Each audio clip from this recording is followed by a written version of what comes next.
I am Buzz Lightyear. I come in peace. This is true with characters, and this is true in life. There's what you want and what you actually need. Mm-hmm. And the best Pixar stories are generally about taking away from a character what they want, and arriving at what they need. Hey, wow! Woody! Buzz! Working on these films has taught me so much just about life. But why would Andy want me? Why would Andy want you? Look at you!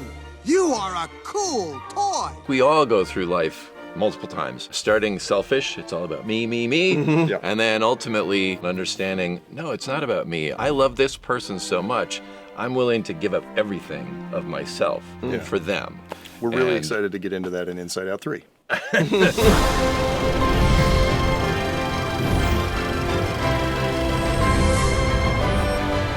Hello and welcome to Cinema Therapy. I'm Alan Seawright, a professional filmmaker who feels deeply inadequate right now. I'm Jonathan Decker, licensed therapist who loves movies. Joining us today, Chief Creative Officer of PIXAR Animation Studios, multi-Oscar award-winning director of movies like Monsters, Inc., Soul, Up, and Inside Out, and credited writer on Toy Story, which is celebrating its 30th anniversary this year, Pete Docter, joining us. Crazy, 30. Yeah. Yeah. Huge honor to have you here. Excited to talk about Woody. I thought we were talking about Buzz. Jinx, buy me a Coke. Oh, snap, man, we're still saying the same thing. We are. Oh, by Woody you mean Buzz. By that I mean I'm slightly nervous and I can't even keep my own children's name straight, much less your children's name straight. There you are.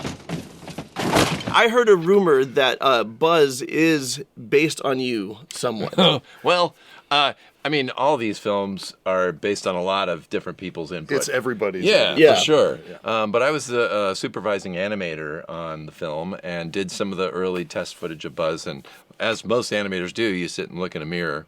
And somehow we found this sort of asymmetrical brow thing that seemed very appropriate for him. Yeah. So the iconic arched eyebrow, like Dwayne Johnson got it from you, let's be honest. Oh, wow. I have independent eyebrow control. Listen, the Oscars, like, that's fine, whatever, but that right there, that's impressive. Those are Oscar-worthy eyebrows. So we got some clips we're going to look at, and we'll break it down and discuss. Great. Calling Buzz Lightyear. Come in, Buzz Lightyear. This is Star Command. Buzz Star Lightyear, Command. do you read me? Buzz Lightyear responding, read you loud and clear. Buzz Lightyear, planet Earth needs your help. I mean, On the way. Buzz was one of these. We actually, a lot of us grew up on really cheesy TV. Sure. Yeah. And so we were thinking of Buzz originally as sort of a Dudley Do-Right, I'll save you, I'm a space ranger kind of a thing. And some of that is in there. We also, when we got Tim Allen, he performed it in a slightly different way that made the character much more specific and more rich. Yeah. But we were still running with this whole idea, like he totally buys in that the narrative created for his TV show is the reality. Right. And strangely, little kids love this character. I don't know what that says about their reality, but they very much identify with Buzz. They identify with a middle-aged toy going through an existential crisis. Like, Well, I don't know about that part, but well, I'm just saying they identify with the deluded character. Fair, yeah. Well, that's something I wanted to ask you about because, this is not a kid's film. This is a family film. Obviously, because adults are drawn into the story. I was 14. We were both 14 when this came out.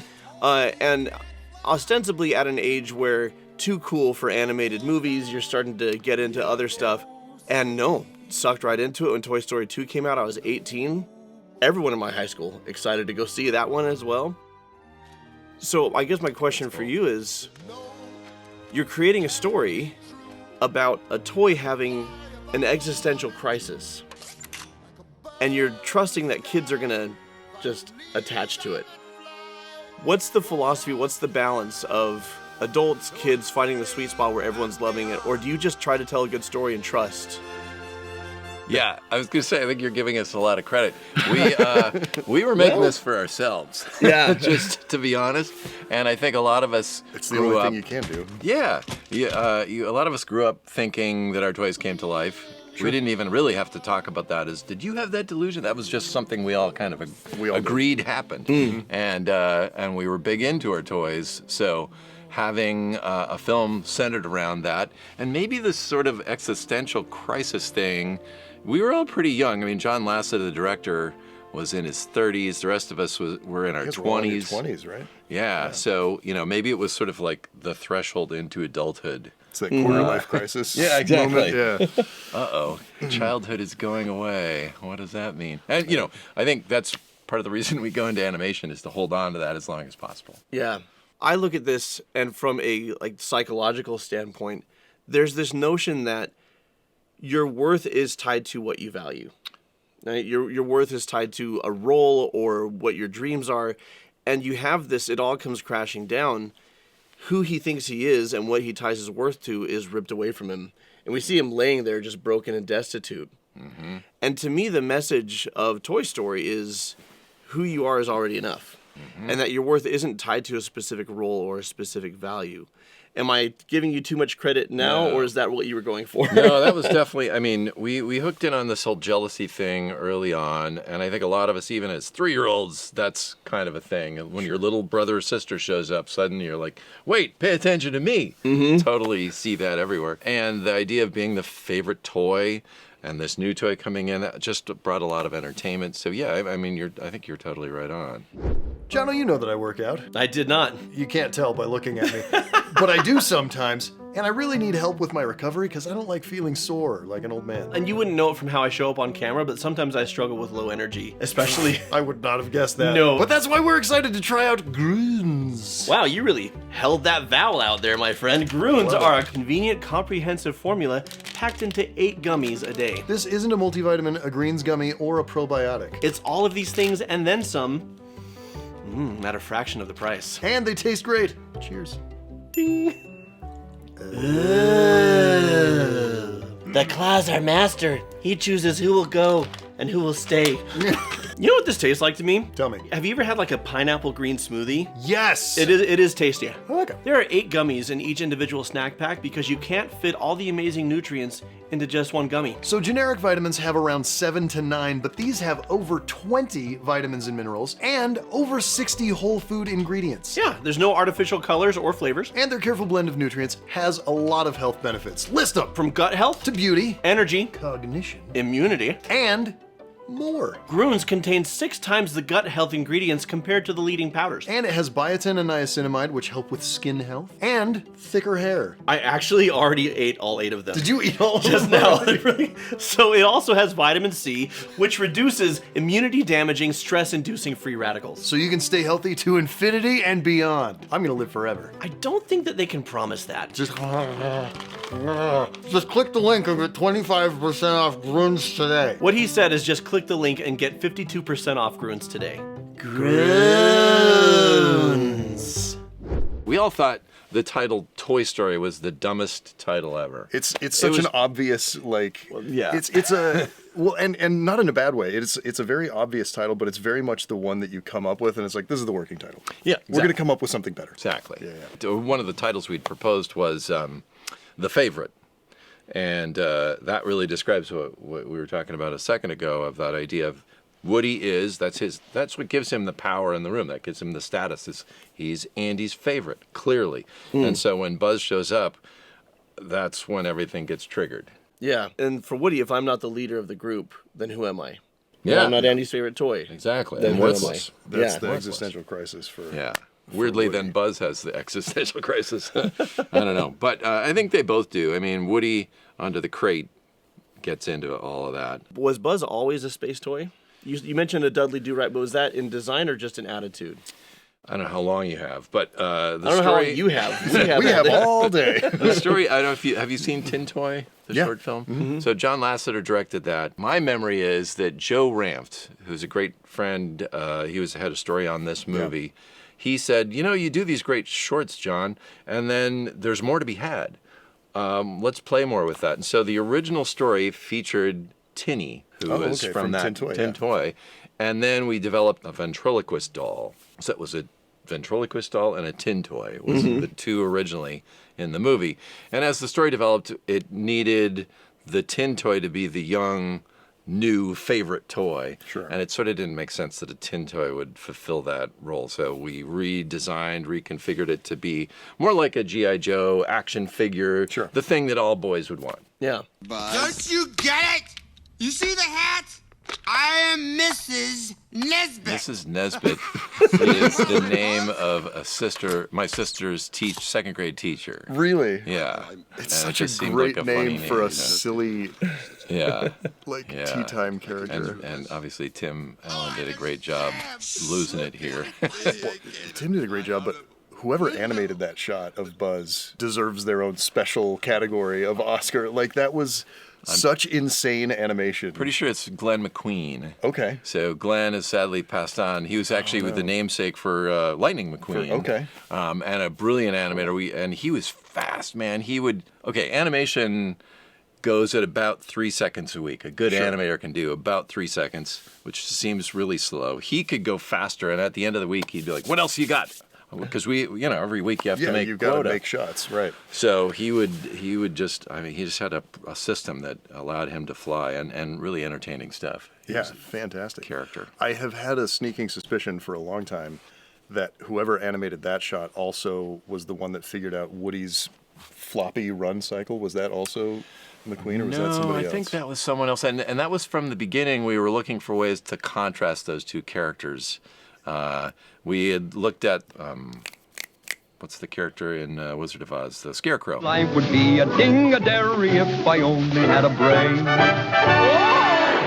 As a kind of a model for the floppiness, as contrasted to Buzz, who's He's made very out robotic, of, right? Yeah, rigid, rotating joints. Sure. And so Andrew Stanton, who ended up directing Finding Nemo, WALL-E, etc., he did some early test footage on Woody. Okay. The thing is, these are the early days of computer animation. This is and it's 31 years ago. The fact that you remember who animated which shot is mind blowing. Well, for some reason that one stuck. I can't remember my own kids' birthdays, but I remember that.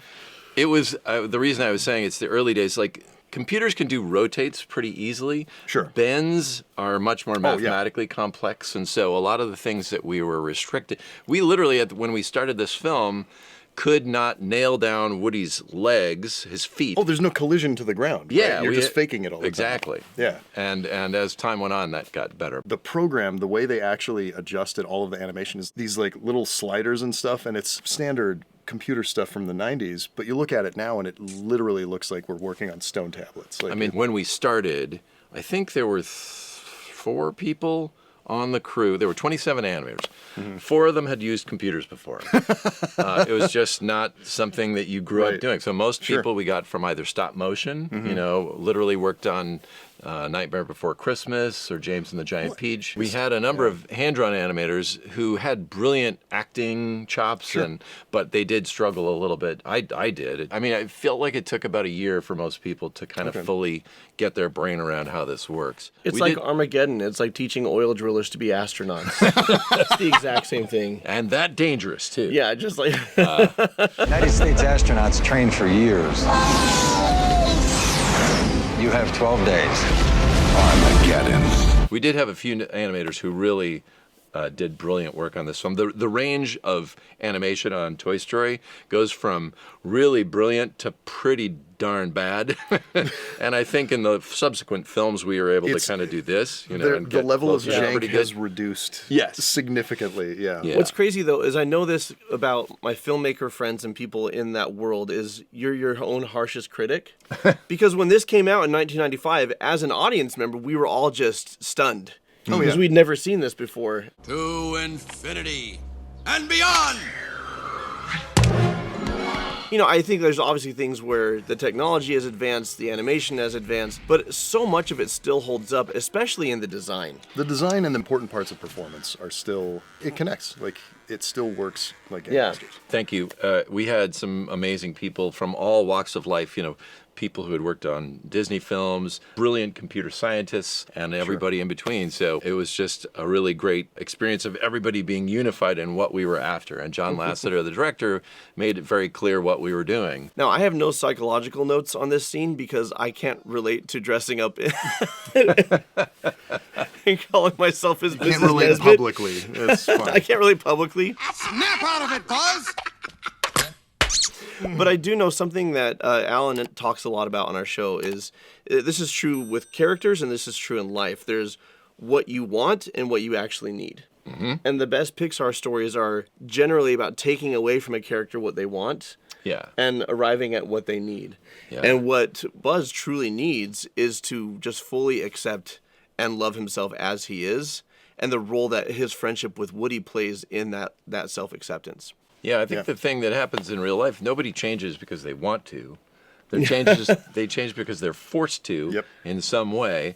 And so we obviously in this scene we wanted to show the aftermath of that. Mm-hmm. That Buzz, his whole world is crumbled by watching that commercial, ironically. He gets reality from television. That is the psychological reality of the scene, is between like who you thought you were and then stepping into who you actually are and creating that reality. There's usually a messy, broken stage. And that's what we were trying to show with limited available resources. How do we show Buzz as gone insane? You know.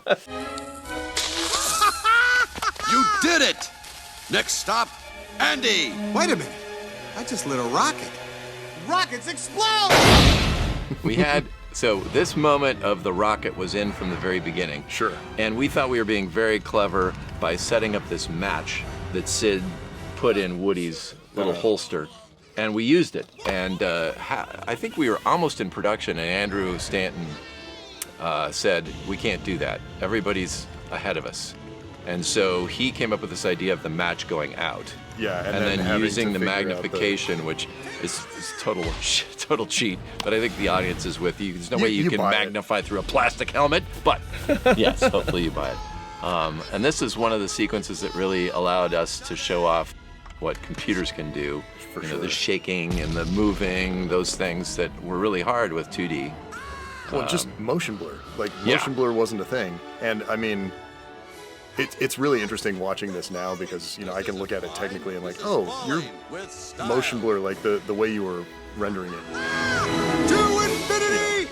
It's better now. But We did a lot of very conscious choices limiting camera to what a live action film would do. Because animation, you can do anything you want. You could start the camera in his nostril and have it pull out and circle around his head and all this impossible stuff. But we said, well, let's try to, I think the audience is sort of familiar with a certain grammar that they've grown up on, and obviously that's expanded since this film. Yeah. But we were trying to really say, okay, this is like a movie that you've seen. Uses the same kind of language of overs and close-ups and two-shot and all that kind of stuff. And this one, even there, you know, we were thinking like, I don't know, the cameraman's on a rocket next to them or something. This was a stand-up and cheer moment. I don't know if you remember this. When we were children, cool our theater went crazy. Like people were clapping, yelling, screaming, like, ah! That's cool. This moment where Buzz flies and Woody says, Buzz, you're flying! The original line that I think Joss Whedon had come up with. He had joined us in the last year or something. Yeah, there's a lot of very obvious Joss Whedon puns. In this movie. His original line was, Buzz said, well, technically it's gliding, but let's not spoil the moment. And on they went. And we actually, I think it was Ash Brannon, an animator, did that scene. And John Lasseter, the director, I remember sitting in a room like this, and John finaled it. And on the way out, I don't know why, I just at that moment had the idea, you know what he should say? You know what he should say there is, it's not flying, it's falling with style. Calling back to the line. That wasn't flying. That was falling with style. We had animated that already. Okay, yeah. But we were just getting to this. And John literally stopped, and he turns around, and we changed it. And so that we were pretty flexible.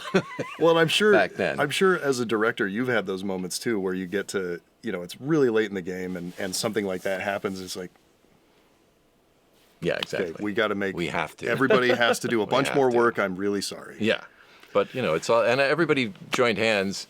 Even Ash, who was animating, said, "Thanks a lot." But you know, he knew. That this is going to make it work. Yeah, so exactly. Well, Buzz's arc makes me think that there's two things. There's who you are and there's what you do.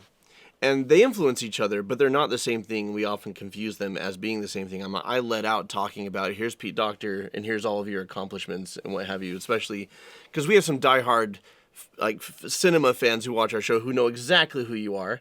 And then there are people who casually, they don't know your name, but they know what you've created, right?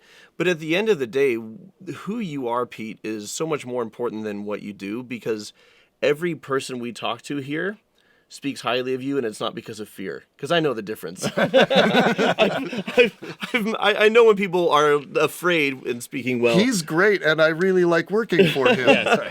And I think of Buzz, he is a hero. I mean, sure, he's actually a toy, and he's not in Star Command, but saving Woody here and being there for Andy, he is a hero. That's what defines him, and the fact that the role shifts doesn't really change, so there's what he does, but who he is stays the same. I mean, working on these films has taught me so much just about life. Yeah. And myself. And, you know, I think we all go through life multiple times. Starting selfish, it's all about me, me, me. Mm-hmm. Yeah. And then ultimately, basically falling in love with other people and understanding, no, it's not about me. I love this person so much, I'm willing to give up everything of myself for them. We're really excited to get into that in Inside Out 3.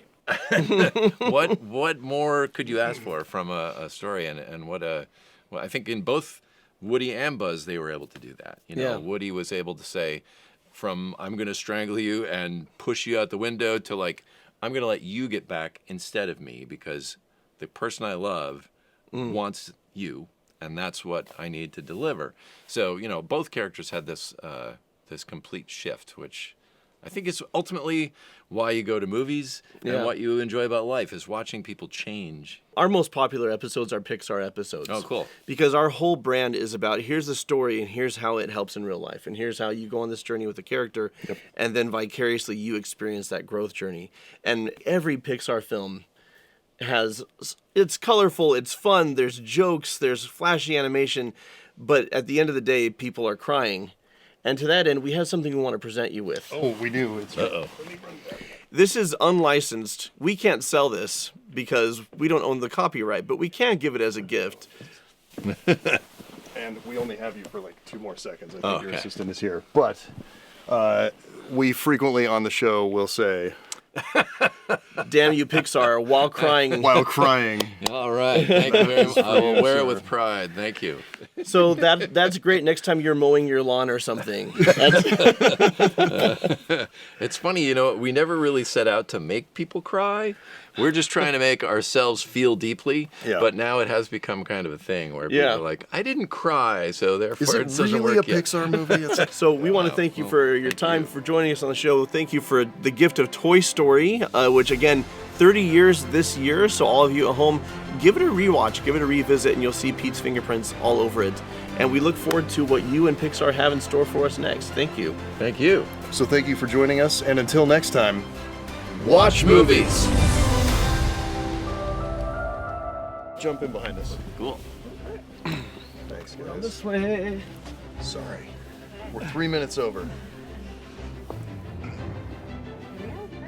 Cool. Thank you. All right, thanks. That was fun. Hey, thank you so much. Thanks for what you guys do. Thank you. Likewise. Pleasure. Very fun. And We'll be back next year for Toy Story 5.